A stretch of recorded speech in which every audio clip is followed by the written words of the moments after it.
Movie की शुरुआत में हम 5 दोस्तों को देखते हैं जो सभी वाइन पीते हुए किसी टूर पर जाने की प्लानिंग करते हैं। उस समय ल्यूक नाम का एक फ्रेंड सभी को घूमने की एक अच्छी लोकेशन सिलेक्ट करने के लिए कहता है। तब सभी लोग अपनी अपनी पसंद की जगहों के बारे में बताते हैं। उसी वक्त रॉबर्ट नाम का एक फ्रेंड उन्हें स्वीडन में जाकर हाइकिंग करने का सजेशन देता है, लेकिन अभी तक वो सभी फाइनल डिसीजन नहीं लेते हैं और चलते हुए बाहर आते हैं। तब ल्यूक रॉबर्ट को अपने साथ वाइन खरीदने के लिए स्टोर में चलने को कहता है और जब वो दोनों स्टोर के अंदर जाते हैं तो उसकी मैनेजर को वहाँ पर एक जख्मी हालत में पड़ा हुआ पाते हैं। तभी वहाँ पर 2 और लोग आते हैं जो कि रॉबर्ट्स होते हैं और उन्होंने ही स्टोर लूटने के लिए मैनेजर को जख्मी किया था। उन्हें देखते ही ल्यूक तुरंत छुप जाता है, लेकिन रॉबर्ट उनकी नजरों में आ जाता है और एक लुटेरा उससे उसका वॉलेट भी छीन लेता है। लेकिन जब रॉबर्ट अपनी रिंग देने से इनकार करता है तो वो लोग उसे चाकू मार देते हैं। ल्यूक छिपे हुए ये सब कुछ सुन रहा था, लेकिन वो अपने दोस्त को बचाने की हिम्मत नहीं कर पाता है।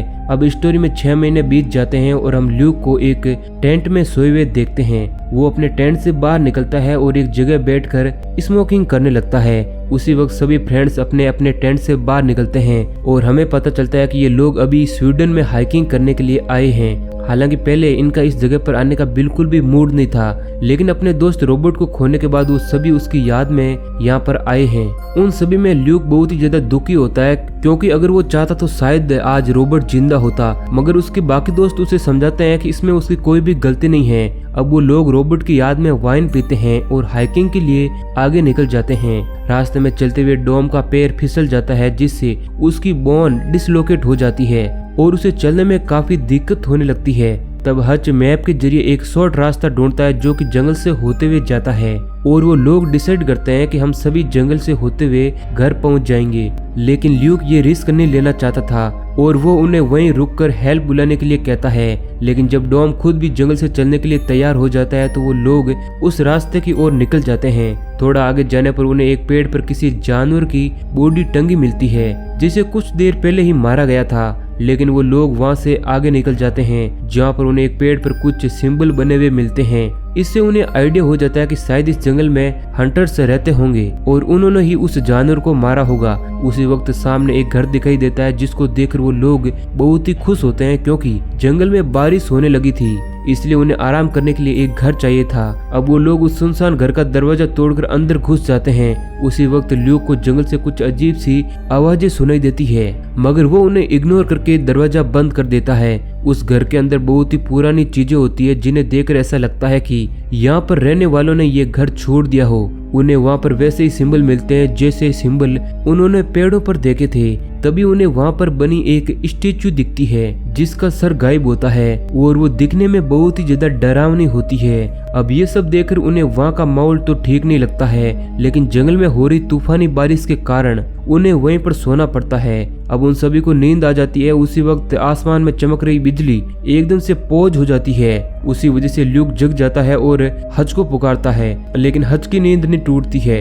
अब इसके बाद ल्यूक अकेला ही दरवाजा खोलता है, तब वो देखता है कि वो उसी स्टोर में आ चुका है जहाँ पर उनका दोस्त रॉबर्ट मारा गया था। लेकिन तभी ल्यूक की नींद खुल जाती है और हमें पता चलता है कि वो बस उसका एक सपना था, मगर अब वो रियल लाइफ में उस केबिन से बाहर होता है और उसकी छाती पर किसी के पंजों के घाव बन चुके थे। अब ल्यूक भागते हुए घर के अंदर जाता है, जहाँ पर उसके सभी दोस्त भी घबराए हुए होते हैं। हंस तो डर के मारे पैंट के अंदर ही टॉयलेट कर देता है। वहीं डॉम जोर जोर से अपनी बीवी गेल का नाम पुकार रहा था। ल्यूक उन दोनों को शांत करता है, लेकिन उनका तीसरा दोस्त फील वहाँ पर नहीं होता है। इसलिए ल्यूक ऊपर जाकर देखता है तो वो पाता है कि फील नंगा होकर उस स्टेचू को पूज रहा है। ल्यूक उसे भी शांत करता है और अब वो चारों अपना सामान पैक करके वहाँ से जाने लगते हैं और वो सभी खुद पर बहुत ही ज्यादा शर्मिंदा होते हैं। तभी वो देखते हैं कि उन पेड़ों पर अब और भी ज्यादा सिंबल बन चुके हैं, इसलिए वो सभी जल्द से जल्द वहाँ से निकलने के बारे में सोचते हैं। अब मैप के अकॉर्डिंग जंगल से बाहर निकलने का रास्ता साउथ वेस्ट की ओर होता है,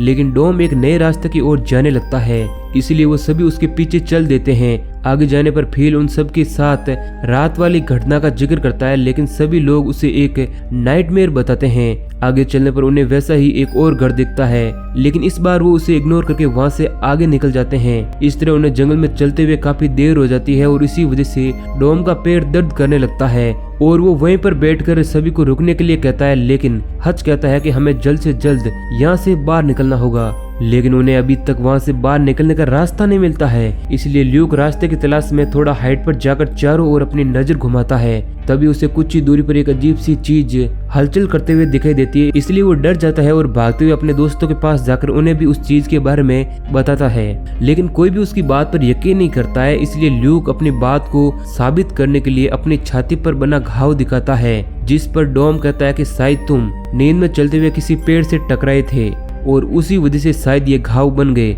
लेकिन अब डॉम बहुत ही ज्यादा गुस्सा होने लगता है और वो गुस्से में सामान लेकर वहां से जाने लगता है। इसलिए वो सभी भी उसके पीछे निकल जाते हैं। आगे जाने पर उन्हें जमीन में कोई गड़ी हुई चीज दिखाई देती है और जब वो उसे बाहर निकालते हैं तो वो एक कैंपिंग टेंट होता है और वहीं पर उन्हें एक बैग में वॉलेट मिलता है, जिसमें एक फैमिली फोटो के साथ उनका क्रेडिट कार्ड भी होता है, जिसकी एक्सपायरी डेट 1984 की होती है। इस चीज को देखकर वो सभी समझ आते हैं कि ये फैमिली 1984 में यहाँ पर आई थी और एक साथ ये सभी लोग मारे गए थे। और अब उन्हें ये समझ आने लग जाता है कि हो ना हो इस जंगल में कुछ तो गड़बड़ जरूर है। इसलिए हच सभी को जल्दी से वहां से भागने को कहता है, लेकिन अब रात हो जाती है। इसलिए वो लोग वहीं पर अपना टेंट लगाकर सो जाते हैं। लेकिन रात में फिर से ल्यूक को रोबोट के मरने का नाइटमेयर आता है और तभी उसकी नींद खुल जाती है। तब उसे बाहर किसी के चिल्लाने की आवाज सुनाई देती है। वो बाहर जाता है तो वहाँ पर फील होता है और इधर ल्यूक देखता है कि हच का टेंट फटा हुआ है और वहाँ से वो गायब भी है। इसलिए ल्यूक फील से उसके बारे में पूछता है तो वो कहता है कि हच को कोई बड़ा सा क्रीचर ले गया है। तभी उन्हें जंगल से हच के चिल्लाने की आवाज सुनाई देती है और वो सभी उसी ओर दौड़ने लगते हैं, लेकिन वहां पर जाने पर उन्हें कुछ भी नहीं मिलता है। इसलिए वो लोग वापस टेंट पर जाकर अपना सामान लेने के बारे में सोचते हैं। लेकिन हच को ढूंढते ढूंढते वो लोग अपने टेंट से काफी दूर जा चुके थे, जिसकी वजह से वो तीनों जंगल में खो जाते हैं। मॉर्निंग तक चलते चलते उन्हें हच की डेड बॉडी एक पेड़ पर टंगी हुई दिखाई देती है, जैसी बॉडी उन्होंने पहले एक जानवर की देखी थी। अब ये देखकर वो सभी बहुत ही ज्यादा डर जाते हैं, लेकिन वो लोग उसकी बॉडी को नीचे उतारकर उसे श्रद्धांजलि देते हैं और वहां से आगे निकल जाते हैं। अब वो तीनों कंपास की मदद से साउथ वेस्ट की ओर आगे बढ़ने लगते हैं, लेकिन अभी भी वो क्रीचर इन तीनों को फॉलो कर रहा था। वो सभी चलते चलते बहुत ही ज्यादा थक जाते हैं और उसी वक्त ल्यूक देखता है कि सामने ही जंगल का अंतिम छोर है और वो तीनों अपने मंजिल के बहुत ही करीब है। लेकिन अब शाम होने लगी थी, जिसके कारण जंगल में फिर से अंधेरा छा जाता है। उसी वक्त फील को वो क्रीचर खींचकर ले जाता है, जिससे डरकर ल्यूक वहां से भागने लगता है। तभी वो एक पेड़ से टकरा जाता है, जिससे फिर से उसे वही रोबोट वाले विजन आने लगते हैं। लेकिन तभी उसे डॉम मिल जाता है और वो दोनों हिम्मत जुटाकर वहां से भागने की कोशिश करते हैं। तभी उन्हें फील की डेड बॉडी उसी तरह पेड़ पर टंगी हुई मिलती है। अब इस चीज से वो दोनों और ज्यादा डर जाते हैं और वहां से भागने लगते हैं। और आगे जाने पर उन्हें फिर से एक केबिन दिखाई देता है और वहां पर रोशनी भी होती है, इसलिए वो भागते हुए केबिन में चले जाते हैं, जहां पर ल्यूक देखता है कि एक लेडी अजीब सी मूर्ति के सामने बैठकर पूजा कर रही है। लेकिन उसी वक्त एक आदमी वहां पर आकर उन्हें बेहोश कर देता है। जब उन्हें होश आता है तो वो अपने आप को एक कमरे में बंधा हुआ पाते हैं, जहाँ पर ल्यूक एक होल से बाहर देखता है कि कुछ लोग लकड़ी से एक क्रॉस बना रहे हैं। तभी रूम के अंदर वो तीनों लोग आ जाते हैं, जिनमें से वो ओल्ड लेडी अंदर आकर ल्यूक को पानी पिलाती है और उसकी छाती पर बने घाव को देखकर खुद की छाती पर बना घाव भी उसे दिखाती है। इसके बाद वो डॉम के पास जाती है, लेकिन उसे कोई भी घाव नहीं मिलता है। इसीलिए वो लोग डॉम को बाहर ले जाते हैं और उसे बहुत ही ज्यादा पीटते हैं। इसके बाद वो लोग फिर से उसे वापस लाकर रूम के अंदर बांध देते हैं। तब ल्यूक डॉम से उन लोगों के बारे में पूछता है। तब वो कहता है कि ये लोग क्रीचर के लिए मेरी बलि देने वाले हैं, क्योंकि मैंने ये सेम चीज मेरे नाइटमेयर में देखी थी। अब कुछ देर बाद वो लोग डॉम को ले जाते हैं और उसे लकड़ी के क्रॉस पर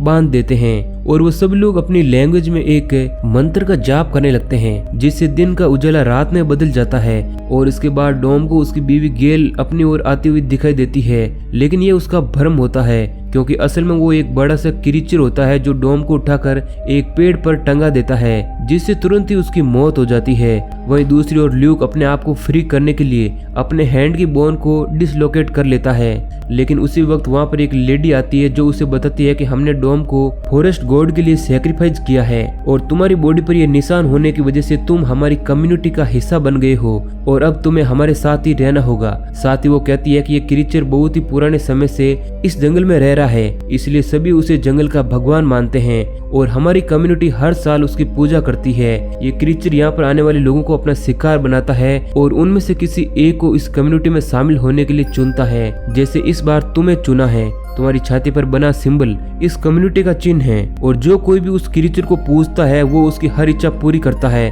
और साथ ही उसे अमर भी बना देता है। इसके बदले में कम्युनिटी के लोगों को उस क्रीचर के लिए इंसान की बलि देनी पड़ती है। तब ल्यूक उससे पूछता है कि आखिर फॉरेस्ट गॉड ने मुझे क्यों चुना। तब वो कहती है कि दूसरों के मुकाबले तुम में बहुत ही ज्यादा दर्द है और अंदर ही अंदर तुम गिल्टी फील कर रहे हो और फॉरेस्ट गॉड को ऐसे ही लोगों को चूज करना पसंद है। साथ ही तुम्हें एक रिचुअल के बाद फॉरेस्ट गॉड के सामने झुकना होगा और अगर तुम ऐसा नहीं करते हो तो तुम्हें भी बाकी लोगों के साथ मार दिया जाएगा। अब वो लेडी वहां से चली जाती है और ल्यूक हिम्मत करके रूम से बाहर आता है। तब वो देखता है कि बाहर खड़े सभी लोग उस क्रीचर की पूजा कर रहे हैं और इस चीज का मौका पाकर ल्यूक एक दूसरे रूम में जाता है जहाँ पर बहुत सारी डेड बॉडीज पड़ी हुई थी, लेकिन असल में वो कोई भी डेड बॉडीज नहीं बल्कि जिंदा इंसान होते हैं जो अमर हो चुके थे, जिसकी वजह से उनकी हालत डेड बॉडी जैसी हो जाती है। अब ल्यूक उन सभी को आग लगा देता है और वहाँ से बाहर आ जाता है, लेकिन तभी वो ओल्ड लेडी उसे देख लेती है।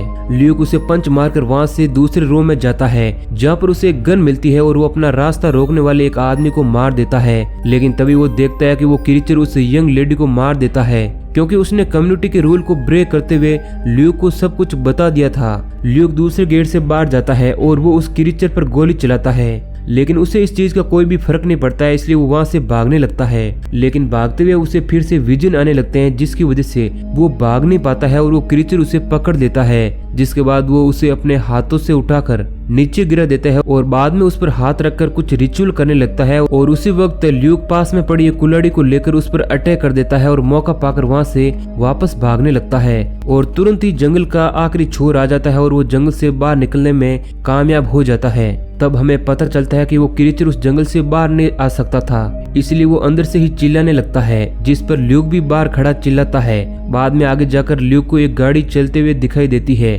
इसका मतलब वो शहर के बहुत ही नजदीक पहुंच चुका है और इस तरह उसकी जान बच जाती है और इसी सीन के साथ मूवी एंड हो जाती है। तो दोस्तों, अगर आपको ये वीडियो पसंद आया है तो वीडियो को लाइक और चैनल को सब्सक्राइब जरूर करना। बाकी मैं मिलूंगा आपसे किसी नए दिन नई कहानी के साथ। धन्यवाद।